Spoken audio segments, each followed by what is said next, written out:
The views and opinions expressed on this program do not reflect the company, owners, management, staff, clients, or partners.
It's Monday, the 10th day of January, 2022. Welcome to the Daily Hour, brought to you by Medical House, One Communications, and Lindo's. I'm Jamal Hartman. She's Sherry Vanderpool, and Leanna Lambert will be with us in a bit to bring you the latest in her news break, brought to you by People's Pharmacy. Sherry, what a start to 2022. How are you feeling this morning? It has been a start. It has been like, wow. Yeah. It has. It really has. And how are you feeling though? How are you feeling? I'm feeling good. Probably everybody knows or doesn't know. I have COVID. Mhm. The face of COVID. But I don't know. I mean, I just felt like I had a bad cold. So when I got the positive results, I was like, let me look at this again. I was like, Yeah, what? What? yeah, So yeah. yeah. So otherwise than that, it's just been a bad cold. So it's kind of appropriate or interesting that we're having this conversation today with Dr. Weldon. Yeah, I was gonna say the timing couldn't have been better with Dr. Carika Weldon coming on for you, our COVID patient.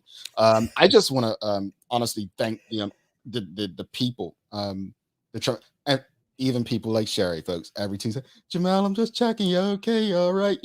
Um, reaching out due to my mom's passing. You all have been honestly great. Like it's been, the support has been phenomenal. A Oh, bit overwhelming, but it's appreciated by my sister, myself, my family. So I just want to thank everyone who has reached out and sent their well wishes. Trust me, it really does mean a lot knowing my mother was at peace brings me peace, and thankful for all she did, not just for myself but for the entire community, and will continue to do the work of her children, both myself and my sister Leroya. So thanks once again for the support. It's appreciated. And you know, my partner Keitha and I, we were joking on Friday, and like, yeah, my mom's probably like, why you didn't do that shit? Like, go ahead, do that shit. Just the way, like, if we weren't on air one day and she'd be like, oh, what happened to the show today? Like, people need a break, mama. And honestly, she's right. But when you're not mentally prepared, when you're not in a space to do something, I yeah. mean, you had COVID, you were down for the count. She sounded much worse than she does today, folks. She was down for the count. Although Liana was ready to go, I give so much props to Liana. She was like, yeah, I can do it. And then, but emotionally, folks, I cannot give you the best or my best if I'm not mentally, Yeah. emotionally in that space. And Sherry preaches on this show. We preach it, that your mental state, your mental space, like, we have to take care of ourselves, right? So, Exactly. honestly, thank you. We can't thank you enough to everyone. As my sister's just saying, thank you everyone for Oh, the love and the support. So look, we do. Let me just set the record, because Sherry, you and I talk, Leanna talk, and I just want to set people's expectations this morning. So Dr. Carika Weldon and I have pretty much a very open relationship in terms of information about the work that she's doing, and she's very responsive. Last week, not this past weekend, but last weekend, she informed us that she informed me, sorry, that she was resigning from her position. Dr. Carika Weldon, before that, was actually coming on the show last week. Once she informed me of her resignation, there were some things, and I said, let's push it back. Our job as a talk show is not to be first. We don't report or break news. There are people who do that and do a great job of it. We're not here for the mess. We're not here for the gossip. We are here to have informative conversations that benefit you and the community at large. So, just to manage your expectations that this morning's conversation was going ahead before you all found out about her resignation per se.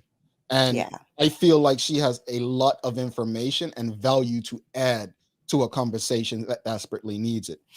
Just to give you a heads up, Eugene Dean, who is a part of the Beyond the Pandemic, was also supposed to come on last week, and he will be on Wednesday. But as Sherry mentioned, very timely that Dr. Weldon's coming on today, her having COVID.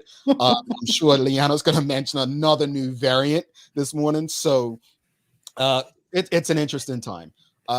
The other heads up, I want to thank everyone who has subscribed to to our YouTube page, but also our website.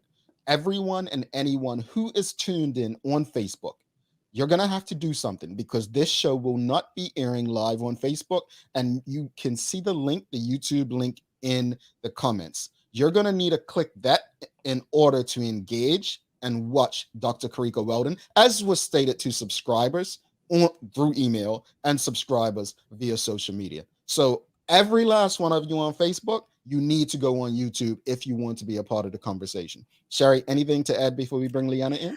No, just that I have so many receipts of Jamal being so nice to me that I'm just going to keep them and just keep them in my back pocket. And yes, of course, I will call and check on you and send you love and appreciation. And your mom, as far as I know, was very sweet and all of this. She's different from me. She's different Yeah, from me. how she produced, that has to be Miss Bridge. That's got to be a part of your day. Yeah. But nevertheless, and we will still say to, good morning, Mama Hartman, because she's still listening and watching. But let me say, folks, that wasn't me being nice to Sherry. That was the spirit of my mother being nice to Sherry. All right, I am who I am. All right. I got receipts. But let's bring Lee in, get to the news break, then we'll bring Dr. Weldon in for the conversation. And I think, again, you all will be very, you'll appreciate this morning's conversation. All right, Lee, good morning, sister. How are you? Good morning, guys. I am great. Sherry, I'm glad to hear that, you're feeling well. Yeah, a little bit better. It was just I just felt like it was just a cold. I was really in denial, honestly, really in denial. But Lee, where's Coco's gone? Coco's gone. I was told that as of January 6th, that's it for Christmas. I swear a little birdie told me that last week. You're not going to get me in trouble with my daddy, right? Because my daddy keeps his Christmas tree up to about May, folks, right? What I said to Lee when Coco was still up, I said, well, technically, the 12th day of Christmas is on January 6th. I didn't tell her we moved after the 6th. So Christmas lovers, yeah. I feel like it's a Jamal problem. Let's just hands down. You know what, Lee? Over to you, Lee. Let's get to that news break. We're going to get to Leanna in the news break, and we'll be with Dr. Carika Weldon right after this, folks.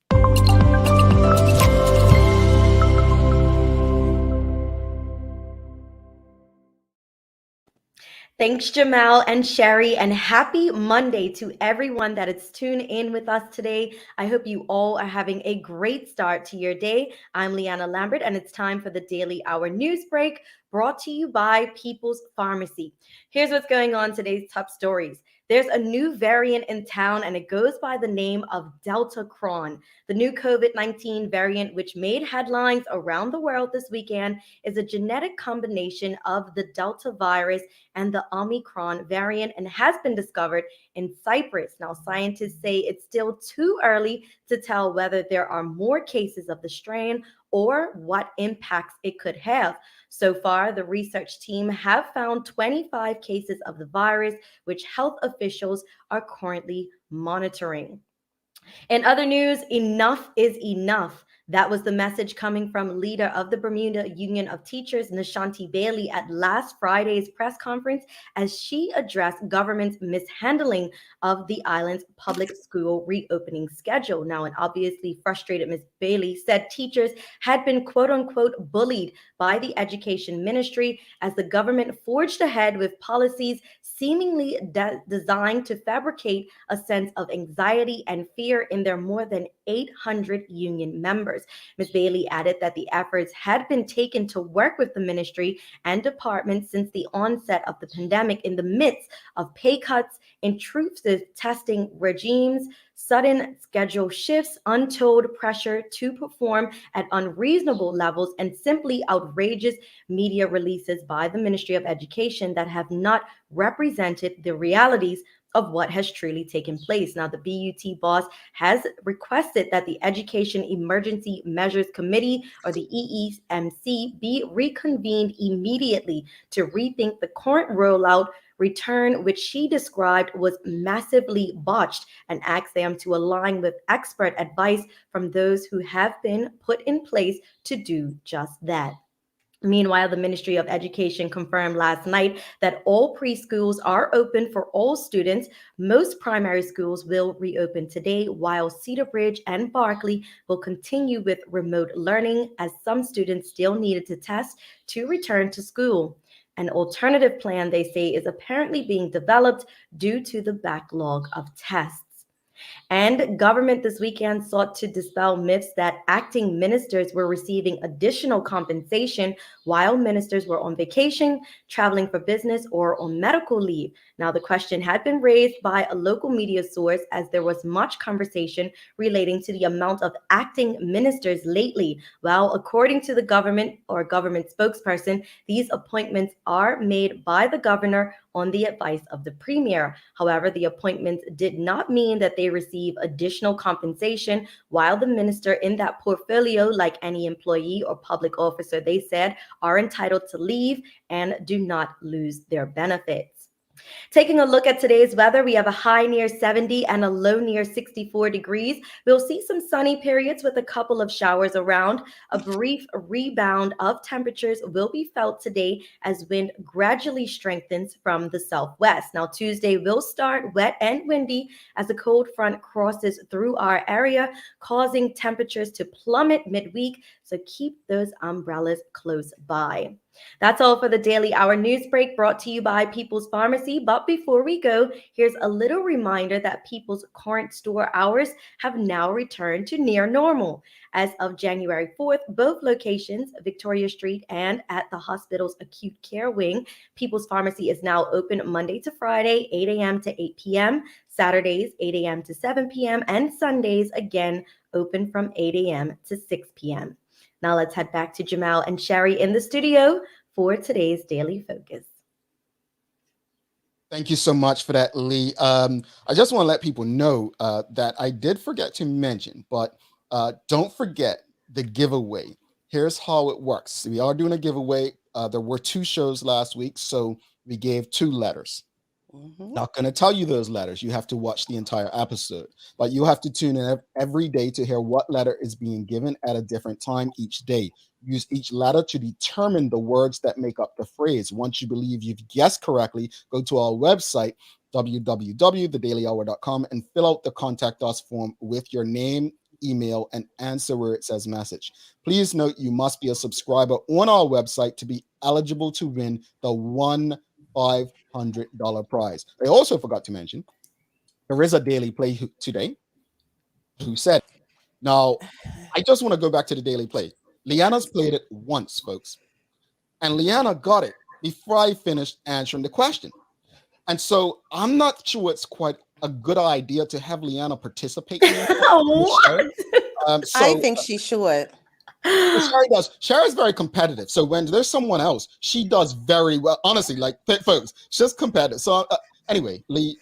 I just feel she could use some help every now and again. Yes. Like, come on. No, I'm fine with that. They 2 against 1. Nope, didn't.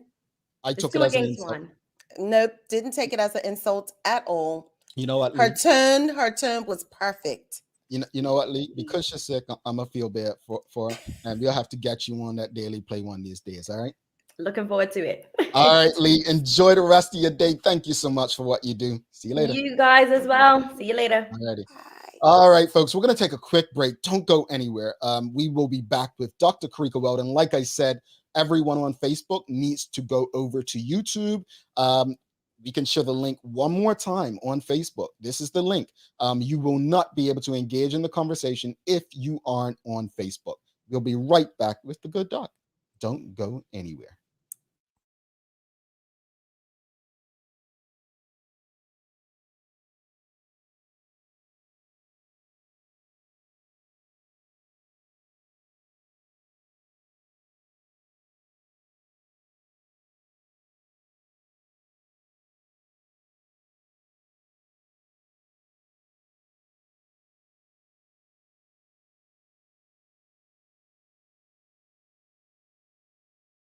Are you a small business or organization looking for new ways to reach a greater audience? Well, here's your chance to get your ad on BTG Radio, Good Day Bermuda, and Bermuda's daily talk show, The Daily Hour.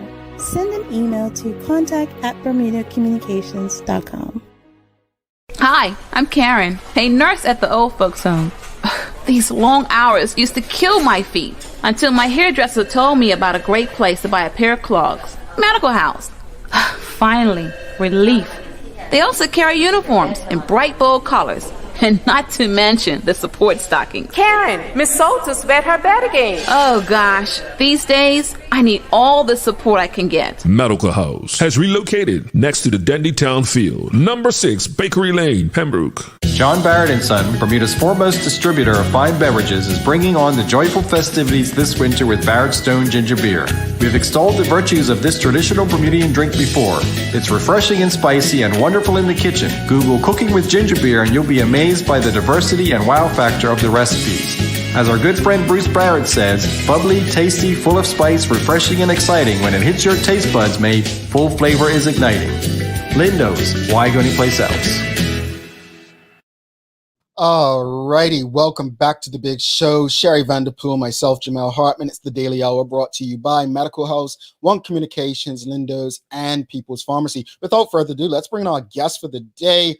She's the name on everyone's tongue. She is the hit girl. She is, one of the most fascinating. I think if there was an award for the most fascinating Bermudian over the last 2 years, it would be Dr. Carika Weldon. It's almost like the general public had some sort of, and I'm not making light of it, but literally how people acted towards her, some sort of condition. I don't know if it's bipolar or something, because it was like you went from this loving to despise and back to loving. I'm glad I was consistent. Let's bring Dr. Carika Weldon onto the show. Good doc. I'm so sorry. Here we go. Dr. Carika Weldon. Good morning, madam. How are you? Good morning. I'm good. I'm not a morning person, but I'm awake. we appreciate you being awake. That's an important part of engaging today. Step one. Well, you know what? I've been following your tweets, and it seems like you don't get any sleep, right? You are always up and updating people, and we're going to get into the processes and so on. So first off, thank you for doing this. As stated, we had planned to do this prior to your resignation becoming public. Yeah. So really want you to educate the layman's like myself as to how all of this stuff works, because I'm not one of those people who gets into arguments or discussions, heated debates about COVID in particular. COVID. Anything else? I was like, put that out there. Yeah, let me put that there. Anything else? But I don't really understand the science. So let's talk about the science a bit. And obviously we'll get into where we're at now a bit later. But at this point, right, based on these new variants and how people are, being told by the CDC in the US, go back to work after 5 days. Do you believe that vaccination is the best way out of this pandemic currently? So I think we have to remember that vaccine was never, or it should have never been like the magic bullet or the magic pill It's a tool that needs to be combined with other things. Obviously, it's an internal protection, right? But we have to do things to prevent from getting COVID into our system in the first place. And that's where the whole social distancing, wearing a mask, and not going around other people if you are symptomatic, because really the spread needs to stop. And vaccination is not going to stop you from giving it to someone else potentially. Obviously it lessens it if you are vaccinated, but yeah, we need to like kind of get out of this mentality like it's one and done, or it's black and white. Like it's a part of a spectrum of things, or a grocery list of things that we need to do. It helped for sure. I mean, and we saw that in former outbreaks. If you remember, in April, we were like obviously at the beginning of Bermuda's vaccination, campaign. But between that and I want to say this, the one over the summer, the Delta outbreak, you could see it was quite remarkable. You could see like when it was in the vaccinated and then when it shifted, like how the outbreak changed. So it definitely was doing something. But that's the thing about these viruses. They like to switch it up too fast. And we have to be on our toes. I mean, the definition of keep you on your feet, like this is this virus right here. And folks, if you have any questions or comments for Dr. Weldon, please share. I'll do my best to get through as many as possible. It seems like this is a never-ending crisis, right? But on December 11th, you tweeted the following quote: "Just realized had a variant PCR test since February 2021 that targets N439K when no strain was detectable on it. Because I had a strong feeling eventually one would emerge, and now this is a variant PCR test for Omicron." Omicron. I put Omarion, didn't they? Okay. No, it's you put it. I just don't know how to pronounce it. N440K detected. What does this stuff mean, honestly? Yeah. And I'm not being funny. No. I mean, you reading it just now, it was okay. That's very technical. I actually, when I tweeted that, it was in my audience in mind was the scientist on my feed or my timeline, not necessarily the Bermuda public, but I can definitely go into it. So it doesn't mean that we developed a test in Bermuda and we had it sitting in the corner for months. What I was saying is that the company that makes the variant PCR test, they have been doing so, I want to say, from about January 2021 when we first had Alpha. And so the test actually targets a particular mutation, right? And these different variants, some of them share a particular mutation, but there are certain mutations that are unique to that variant as well. And so that's what you kind of look for to say, okay, I'm going to target this mutation because if it has this mutation, we know it's this particular strain.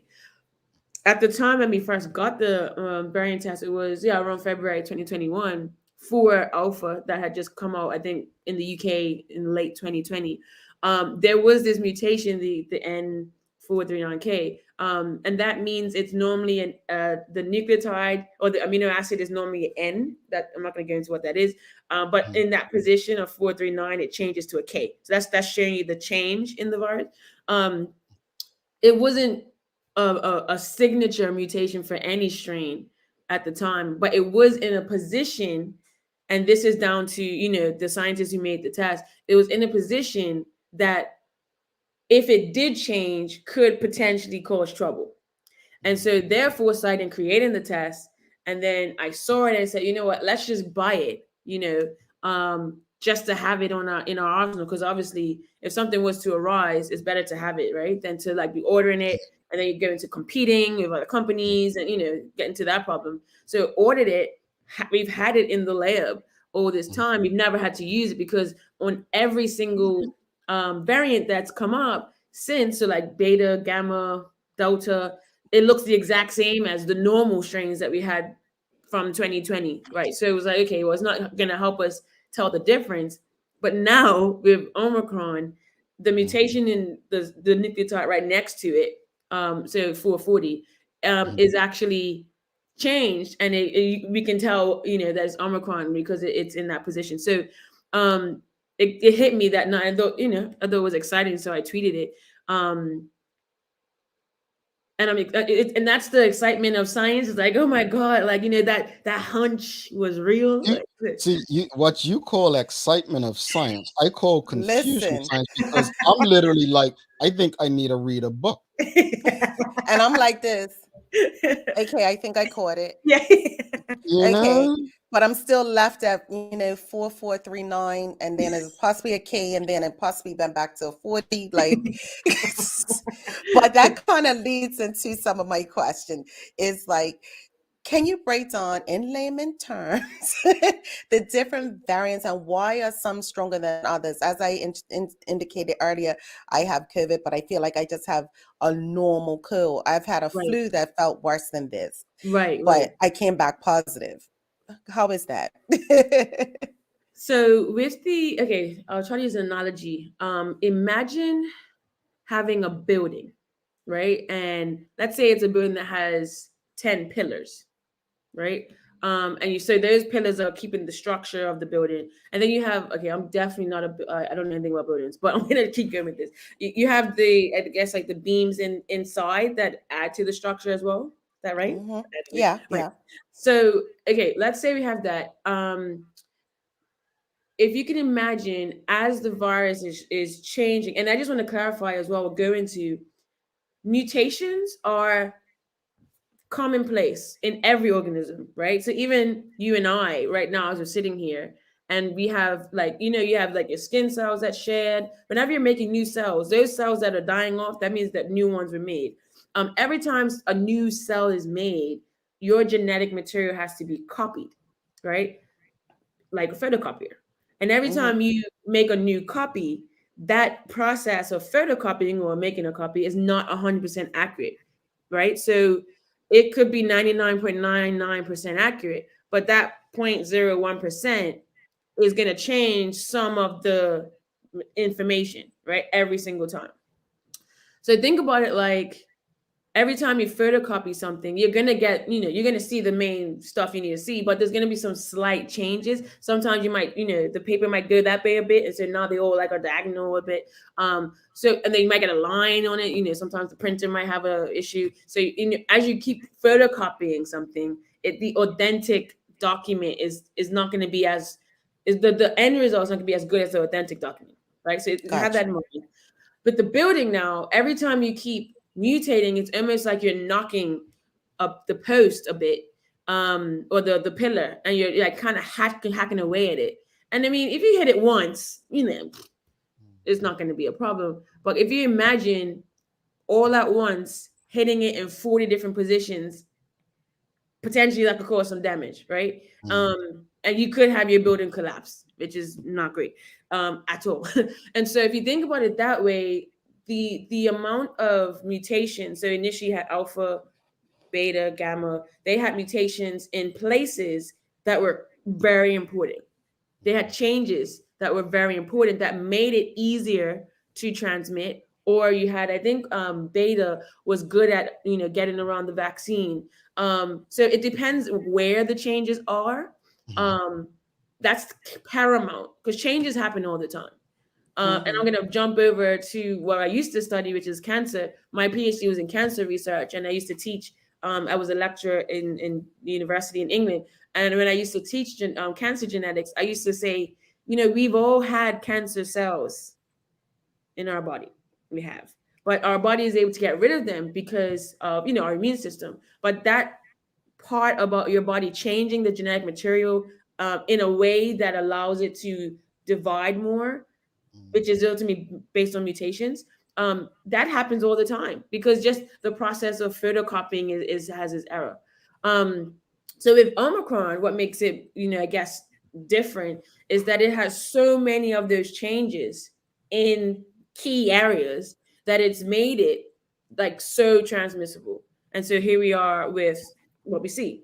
At the Okay. same time, though, a virus cannot be that transmissible and be as lethal. It's kind of like a balance because if it's lethal, the host isn't gonna be able to pass it on. So you find that you get like a balance with transmissibility and how lethal it is. So yeah, I'm glad to hear that you're recovering and it only feels like a cold. And I'm happy to see, I know I have some of my staff who have gone through it and they just feel very fatigued with this one. Yes, Different yes. with, and we have some that had Delta and they felt completely different. So that is, the difference between strains. And this is why, the question I get a lot is, well, doesn't it get weaker every time it mutates? Not necessarily, because it depends where it mutates.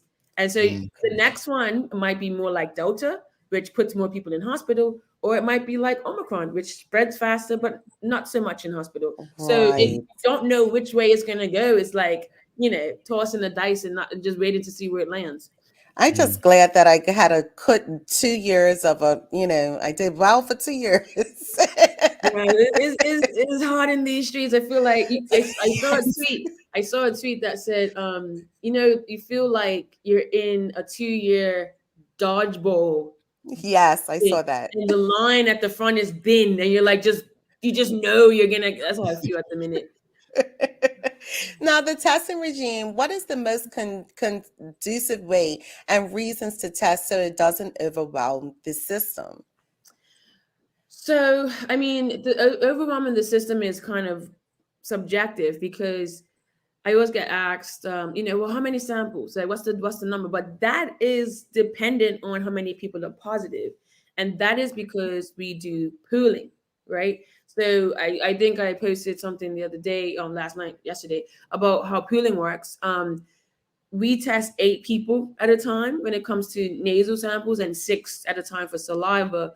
They get all mixed together. We don't know who's who at that point. We just know people in that group, if it comes up positive, need to be retested. And that process of retesting is what takes time. At a point, maybe the number is when it gets 10%, because we're pooling in mostly 8. So that means if 1 in every 8 has, a positive result, that's 12.5% positivity rate, right? Is that right? Yeah, I think so. 100 divided by 8. So we say at 10%, like if we get there, we need to switch to not pooling, because then we're literally just rerunning every pool anyway, right? And that was a waste of time and energy and effort. And so that is more important, because and then we just run you once, you get your result, and you're good. And that sounds like, well, why you haven't been doing it all this time, Dr. Weldon? Well, because that means we can't get through, the amount of samples that we need to. And it also means more resources, because right now, everything that we were doing cuts it in 8. The price of the resources, the time and the labor. When we start rerunning everything by themselves, like that's more stuff that we need, which obviously is an issue. We know supply chain issues exist already. And then COVID just makes it worse. And so, yeah, that's really where we're at the minute, where we're kind of at that, unfortunately, that potential border where we might need to swap. So we've gotten, I think our highest amount in a 24-hour period was actually the last time that we did back to school testing in the end of October, and it was 4,269 samples that we had on a Friday. And we got through them by 1 o'clock the next day, because the positivity rate was like under 0.1%. But yeah, we like right now, 2,000 samples is taking us so long because it's so many positives. Yeah. Wow. Yeah, it's math all the time. Well, as I indicated, I do have COVID, and at this point, I'm just treating it like a cold. Going to go for a 10-day test, and let's cross our fingers that it comes back negative. And yeah, that's another thing as well. Some people, it depends on which part of the infection we caught you at, because we catch some people at the very beginning, and they have, if I know we're going through CP values, I think last year, I did like a full tutorial on Twitter on what that was. But if you have a high CP value, it means you have a low amount of virus in the sample. It could mean that you're on your way in or on your way out of the infection. And if we catch you at the beginning, you unfortunately might still be positive on day 10, because you would have peaked in the middle and come back down. But we could have also caught you at the end. And so you might have converted to being negative already, and you'd be out of quarantine. So that's the other thing about testing. You don't really know which part of the infection you're on. but we don't know. Gotcha. And so it's that, okay, well, just across the board is the 10-day quarantine. But yeah, I know that's changing all over the place, as we talked about earlier. All right, folks, don't forget, if you have questions, and I see a lot have come through, if you have questions for Dr. Weldon, you can submit them, and I will do my best to get through as many as possible. Dr. Weldon, I'm going to go to the audience, and we have Stacy Grant. She's asking, is it true that variants can only be made by the unvaccinated? That is not true. All right, so let me try to. I'm gonna steal or borrow an analogy from a fellow colleague, Dr. Ramon. I think he had Yes. him here. Yeah, he was a fabulous. He's fabulous at science communication. He used the analogy of this villain, this criminal, trying to break in houses, and imagine everyone's house is unlocked. So obviously it's going to be very easy, right? You just walk in, take your things and go. But imagine your house is locked, right? It's going to be a bit more difficult. Imagine you've got a gate. Imagine you've got, even when you get into the house, it's like, all these gadgets, I'm thinking of Home Alone for some reason.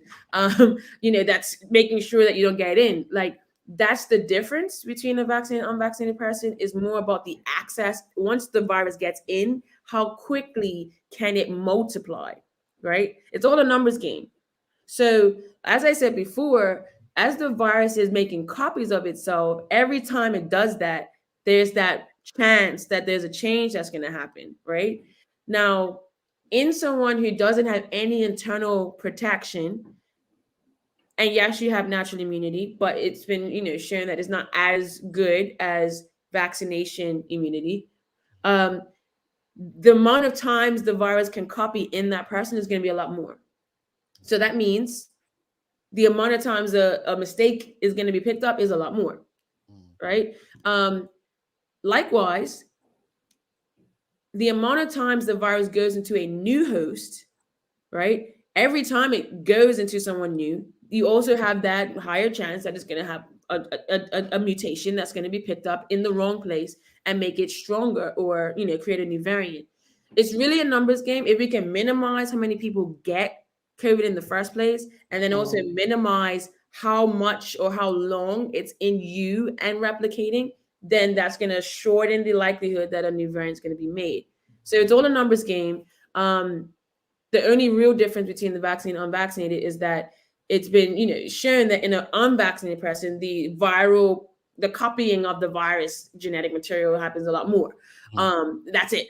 And that's basically what a vaccine is trying to do. It's trying to suppress that so that you don't have so much virus in your system that you can give it. So it makes you less likely to transmit. Also makes you less likely to have symptoms, because more and more virus in your system is what triggers your symptoms, because your body's like, hey, I can't handle this. Help me out. Give you symptoms. And so it's all linked to how much the virus is replicating. But yeah, it's all a numbers game. And I know it's been, the unvaccinated causing variants. It's just because they're more likely to. It's not that they are the only ones that can. Right. I'll get to as many questions as possible, folks. We have Ricky Breathwaite asking, can we not run positive pools on a rapid PCR machine? You can, and that's a conversation that I've had a few times with some companies that have rapid PCR machines. The only thing is, a rapid PCR machine, the reagents for it are from, or the stuff that you need to run the test comes from that company. And so they tend to be more expensive. And so for off the top of my head, like a rapid PCR machine test of a company I've been dealing with recently costs about $50 to $60 for one test. When the way that we do the test, all inclusive, if you want to run that person by themselves, it costs $10. So, it's a different amount because obviously they have that monopoly on the resources. It's all about business. So if you are rerunning stuff, potentially it's more expensive to do that. But it is 100% possible, especially when it comes to when the positivity rate is lower, because then you're not going to be rerunning stuff as much. And that's why pooling is a thing up until a certain point. Gotcha. Someone put in the audience that my face, apparently Jamal's face of confusion. And folks, if you know me, I don't have a poker face. If I don't understand something, you will know I don't understand. I don't have any reason to sit up here, pretend like I know. I think, yeah, that's just me. I'm not here That's to act him. like I know anything. If I don't, you're gonna know I don't, and that's why I appreciate the experts that come on this show. Let's go to the audience. I'm sorry. I mean, Dr. Weldon, they have questions for you. So I hope you can appreciate the questions that they do have. Rochelle Dwan Levrock asking, your breakdown is very informative and eye-opening. Thank you for taking the time to educate us. You appreciate it. Best of luck, Dr. Weldon. But we have a question from Sean Simmons. Mr. Simmons says, what are the indicators that I should look out for to determine if I have CV19 if I have never been tested for CV19? Mm. So, I mean, what are the symptoms? I think Yeah. that, yeah. So it depends on which variant we're talking about. I know up to Delta, loss of taste and smell was a thing. That was kind of like a key indicator. Not everyone got that, mind you, but it was very common. Omicron does not seem to like give you that. So don't be looking for a loss of taste and smell. If you can still, smell the lovely food, that don't think that you don't have COVID. That's the first thing. It seems more like a sore throat and like that, except the fatigue. It seems to be like a common symptom, and a runny nose, which is not great because that just sounds like you have a cold. And I want to clarify as well, because I've been asked this a few times recently. Yes, the PCR test can determine between the flu and COVID. It's like asking if a genetic test or DNA test can tell me from Jamel. Yeah, we're two different people from two different families. He's male, I'm female. Like it's totally different. So that's kind of like what the flu and coronavirus are. They're not in the same family. So again, in a similar way, how we can tell a variant from a PCR, we're looking at specific places that we know is different and unique. COVID and the flu, coronavirus and the flu have a lot of places that are different from each other. So there's no way to kind of like misdiagnose you. But I would say if you have any symptoms of the flu right now, go get a COVID test, because more likely you have COVID than the flu. It's not really going around as much at the minute. That was me. I could taste things. I could smell stuff. Right. I'm not got COVID. And that's something I think was helpful, because a lot of people may not have understood that different variants have different symptoms. So we have a question. Sophia Kenner asks, please provide your source of the data that shows vaccine immunity is stronger, better, and longer lasting than natural immunity. That is going to probably need to be some links. I could send them to you, Jamal, and you can pass those on. There's a lot of studies on that, and that's why government policies around the world is based on vaccination and not just natural immunity. It's not a trend. It's actually based on studies that have been coming out, and now you have studies showing booster, so the 3 shots versus 2 shots versus no shots. So you even have an extension of that. But I can probably email them to you, Jamal, and then we can get it to the viewers somehow. All right, sounds good. Tariq Daryl is asking, can you explain the process that happens in the lab? Okay. It's all confusion. No, I'm joking. Essentially what happens is when the samples come, we tend to have teams off-site. So we have a team at the airport and the team at Perot daily who are doing the first step. They are checking your tube versus your form, so the label on the tube versus the form, to make sure that all the information matches. Because we, or myself, in the lab needs to be 100% sure that whatever result is from that sample is for the person that's on that form. That's the first thing. So you will find we reject samples daily that don't match for that reason. After that happens, they're put into their pools. So nasals is in pools of 8, saliva is in pools of 6. And that was totally determined because of saliva. We wanted it to be 8, but we found out if you went up to a certain volume of the extraction, I'm getting a bit technical, but I know I have some, science people on this. It didn't work. It just stopped working. And that was something we found out, and I had to put my research hat back on, and we had to try to see what was the right number, and we landed at 6. They are given an ID, and they will be put in pool like A1-1, A1-2, A1-3. So once it gets into us in the lab, you're just a number and a letter. We don't even know who's who at that point. We then put them into what we call a cartridge. under a hood. So you're like behind the glass and your hands are like this. You've probably seen movies with those.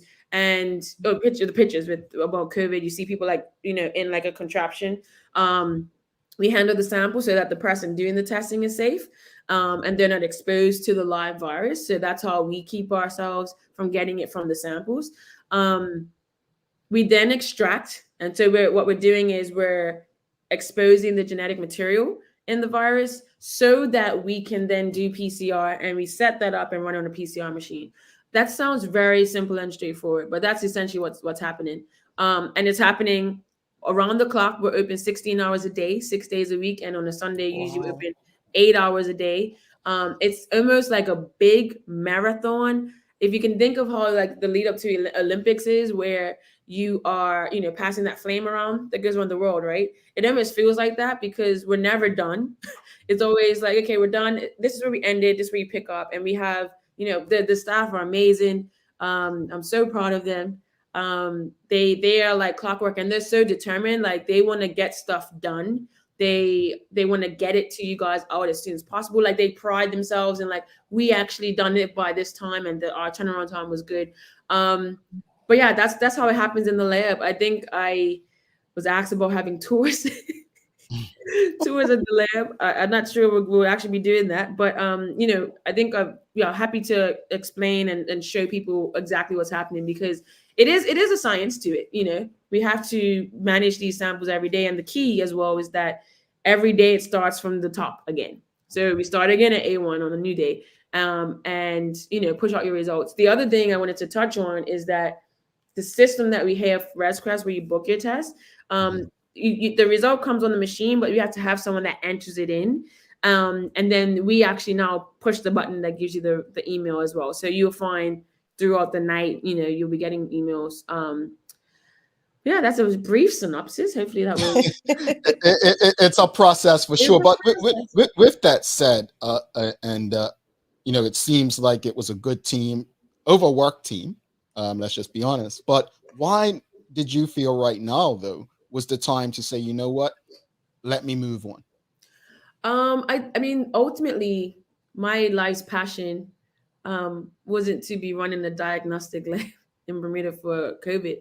I'm a researcher, right? That's my passion. And that's where when we identified Omicron for the first time and we did the sequencing, I did the press conference, and I had a lot of like my friends and family, and they were like, you were overly excited about this Omicron sequencing. Like my face, I'm like you, Jamel, like I don't have a poker face.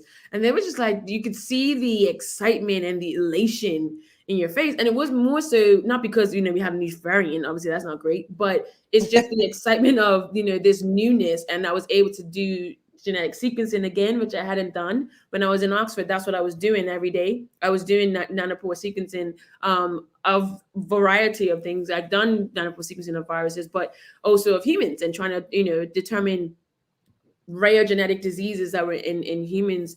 And so that's my passion, is research. So, I feel I've planted the seed, I've watched it grow, I've tended the plants, I've got a whole garden going on, and it's producing fruit. And so now, job done. Job done. Yeah. I like the way you look at that. It's, I've done what I can to this point, and now someone else can come and take over from here. But where has Bermuda failed or come up short in fighting this virus? I mean, I think Bermuda's done pretty well, to be honest. And I'm not saying we're perfect, but I feel proud to be from Bermuda. Looking at what's happening in other countries, and I know we look up to the Englands and the US, but really, I mean, we have free vaccines, we have free testing, we have easy access to testing. I know right now, obviously, we're all trying to get the backlog sorted, but this is like, I mean, it's happened a couple times before, like temporarily, but I mean, to normally be getting results for a country within 24 hours on a regular basis, I think we've been doing pretty well. Obviously everyone's grappling with Omicron. I've seen like case charts, and like they're just like that's happening everywhere. So we're not unique to that. So I wouldn't say that we've done anything like bad. I mean, I think, and the other thing, we're balancing tourism economy, and that's the whole nother kettle of fish. Um, I think, we've even done well with our vaccinations. And, I'm not saying everyone needs to get vaccinated. It was never that everyone had to get it. It was, a certain percentage, obviously. But yeah, I don't think that I could pinpoint what something that we could have done differently. We are the example for a lot of other countries. Mhm. And just like everywhere else, they're getting tired. We're getting tired. I mean, everyone's tired of this thing. We just have to keep going. I think we also have to be mindful not to be comparing apples with oranges, because we can't be comparing ourselves to, like, I don't know. I think Australia might have kept their border closed a lot longer than a lot of other countries, or I think Cayman did that as well, if I remember correctly.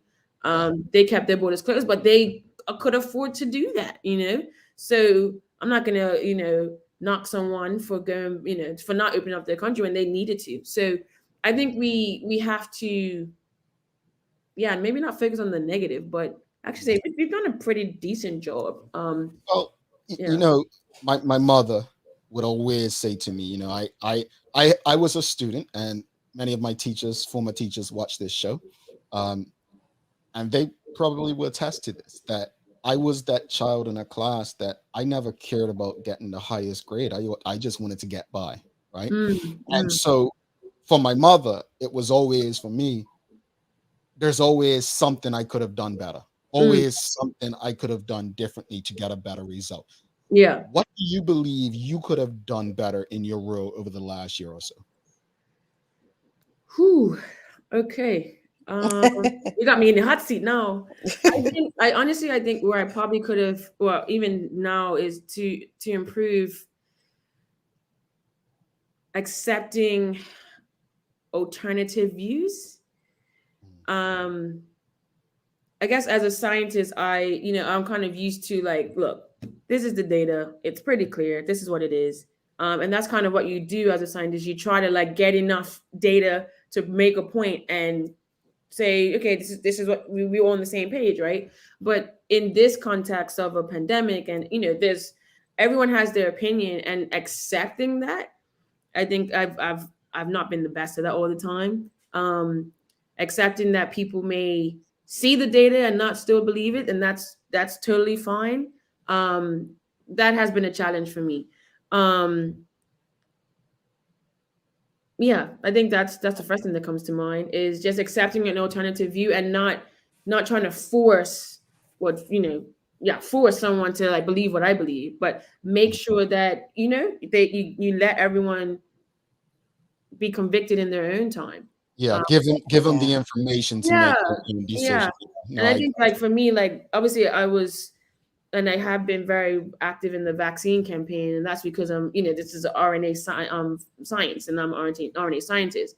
But I actually used to take it personal when people didn't get it, and they were like, "Oh, I'm not getting it." I was like, "But I explained it so well." But just, you can't. Everyone, we have different. They're all different. We all have our Yeah, Exactly. limitations, and just to accept that, and not feel some type of way about it, and I think that's important. And it doesn't just speak to COVID, but just in general, like, we all have our difference of opinions, and that's fine. Just let's agree to disagree and move forward. And I think, yeah, that's been something I've had to work on for Yeah. sure. one last question for you before you head out, Tanika. Eve, she's asking, and I think a lot of people want to know. Dr. Weldon has resigned from her position. What's next? I don't know yet. And that was a big choice. And people who are close to me were very concerned. Like, have a plan. What are you doing? But I think, it might be a generational thing, but I just felt, I would rather, there'd be something for me. I haven't got this far just by a whim, but at the same time, I have got this far because people believed in me, and have put me on, to do these great things that I've been able to accomplish. That I'm not going to stop doing that. And so, yeah, I couldn't even tell you. I'm not even trying to keep it away from you, and I've got this thing in my pocket that I'll pull out. I don't know yet. I do know that I will be, sleeping more.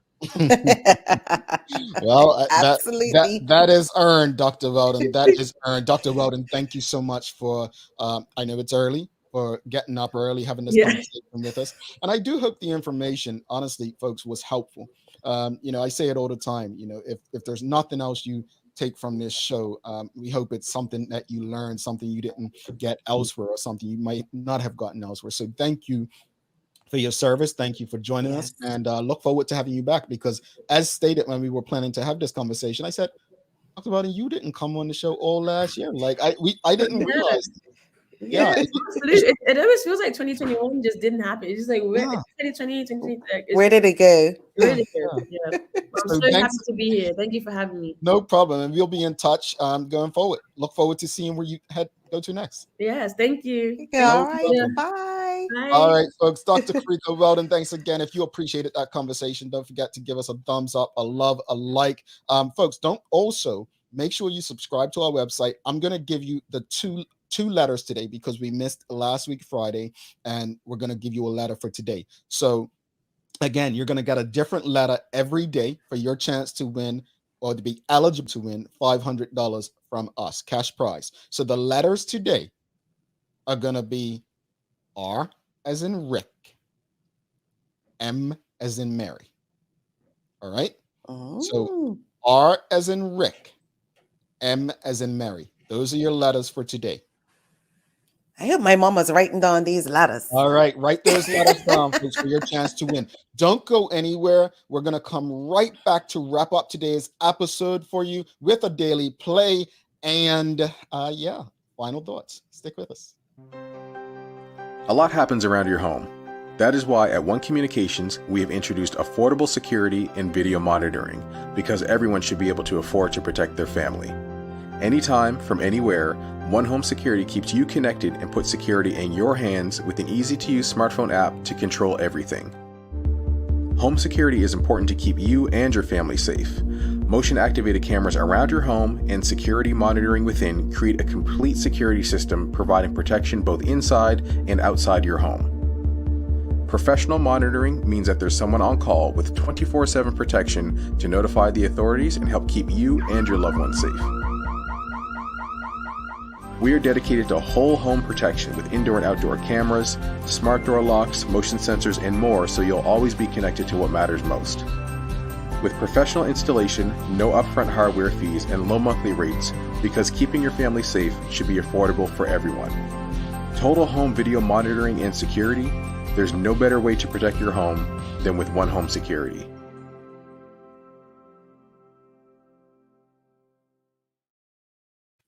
All right. Thanks again to Dr. Carika Weldon for today's episode, and welcome back to the Daily Hour. Sherry Vanderpool, myself, Jamel Hartman.